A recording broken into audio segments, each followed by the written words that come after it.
అదరగొట్టే కారం రంగు రుచి ఆచి కారం పొడి. మామూలుగా అయితే స్టార్ హీరోల సినిమాల ట్రైలర్స్ విడుదలకు 10 రోజుల ముందు లేదా మహా అయితే 15 రోజుల ముందు విడుదల చేస్తారు.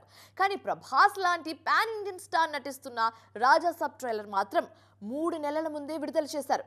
దాని వెనుక రీజన్ ఏంటి? 90 రోజుల ముందే 3.5 నిమిషాల ట్రైలర్ ఎందుకు విడుదల చేసినట్లు? ఏంటి సీక్రెట్? ట్రాక్ చేద్దాం పదండి. ప్రభాస్ హీరోగా Maruti తెరకెక్కిస్తున్న pan Indian horror fantasy Raja Saab trailer విడుదలైంది. చాలా ఏళ్ల తర్వాత వింటేజ్ ప్రభాస్ కనిపించడంతో పండగ చేసుకుంటున్నారు ఫ్యాన్స్. 3.5 నిమిషాలతో వచ్చిన ఈ ట్రైలర్ అంతా అభిమానులను దృష్టిలో పెట్టుకుని కట్ చేశారు మారుతి. విజువల్స్ అద్దిరిపోయాయి. జనవరి 9, 2026న సంక్రాంతి కానుకగా రాజాసాబ్ విడుదల కానుంది. మిరాయ్ లాంటి బ్లాక్ బస్టర్ తర్వాత పీపుల్ మీడియా ఫ్యాక్టరీ నుంచి వస్తున్న సినిమా ఇది. ఇందులోనూ విఎఫ్ఎక్స్ అద్దిరిపోయింది. ముఖ్యంగా కొన్ని సీన్స్ లో వచ్చిన విజువల్స్ పీక్స్ లో ఉన్నాయి.